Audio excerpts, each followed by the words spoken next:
But getting back to what I was saying, what you believe is more important than what you know.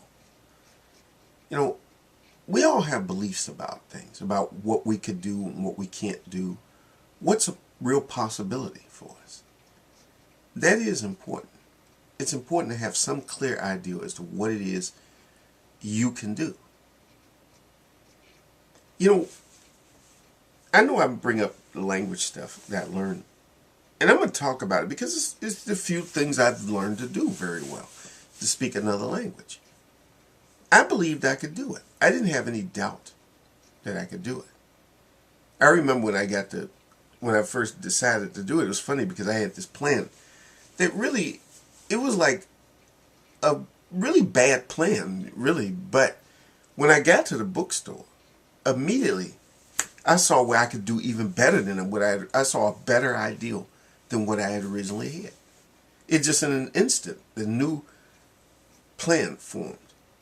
I sort of overthrew the old plan in an instant, in a fraction of a second. And I came up with a whole new approach instantly. But that whole new approach, it wasn't the ideal, though. And I think that's the key. It wasn't my plan. It was my ideal in general, that I was going to learn Spanish. And so I bought this book, this Berlitz book. And I sat down, and every day I studied. And I made it a point. I took the time and I studied every single day. Because I believe I could do this. I mean, I had a strong, unwavering, to use what so many people say is I had a robust belief. But my belief wasn't, and I even have to say this, it wasn't really based on evidence. It wasn't based on facts. It wasn't based on science. It was just a belief, a very strong belief that I could do this. I really had this very, very strong belief that I could actually accomplish this thing. And I was unwavering in it. And I kept working at it every day.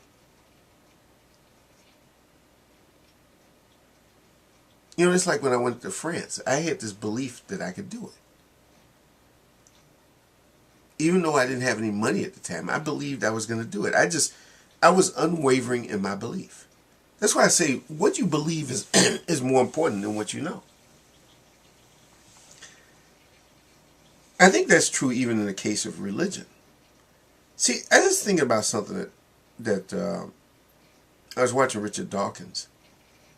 And I was thinking about something he said. He was talking about, well, you just can't explain things to believers. They'll just put their fingers in their ears and go la la la la la, if you tell them the facts.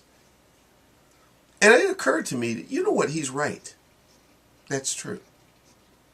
That's also true for people, even in cases where it doesn't have anything to do with religion. When somebody tell me that, that, like when I was studying Spanish, well, you can't learn Spanish. You can't study that. You're too old and that's too difficult. Yeah, in some form or another, I was kind of going la, la, la, la, la, and not listening to people. I wasn't listening to people telling me that I couldn't do it. I suppose you could say, incredulous. I had this incredulity.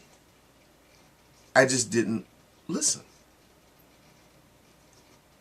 I believed what I was doing. I believed I could actually accomplish it. I had no doubts, and my mind kind of got to be like a filter. Anybody who told me I couldn't do it, I ignored them. Anybody who gave me encouragement and said I could do it, I paid attention to them. It was that simple. I think that's true with any type of belief. Now, that doesn't necessarily mean that approach is good or bad. It just simply is reality. It's the way all of us are. When somebody tells us something that runs contrary to what we want to believe, we ignore.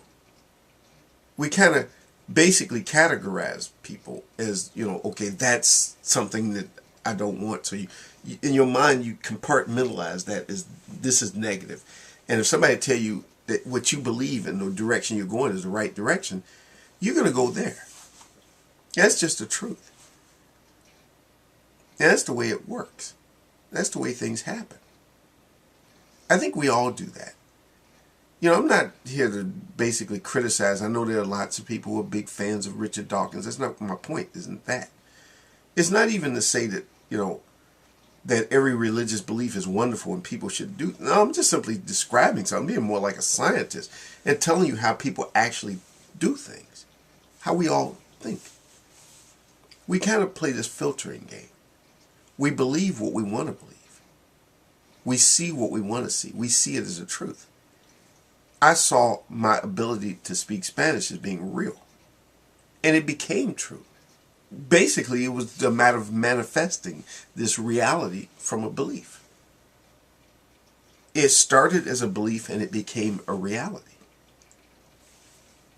All the years I wanted to go to Europe, back in the days when I was on welfare and I didn't have any money, no way of doing it, I kept believing I could do it. And years later, there I am. I remember when I was in Spain, walking down the streets in Madrid, and I said, I used to be on welfare. I remember that just one thought just hit me one day. I was close to the king's palace, and I'm thinking, I used to be on welfare. I mean, it's like years ago, I used to be on welfare. About 15 years prior to that. And I think that's amazing. I mean, that's what I call a miracle. You went from just believing something to suddenly making it real. Believing that one day you would be in Europe, you would be in Spain or in France or England. And I've done those things. I went from believing something to making it real. There is a process that we all go through.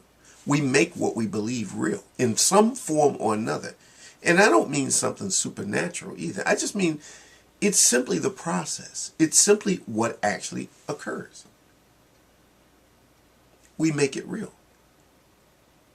If you believe, for example, that somebody else's way of doing something is ridiculous, you're going to make that real.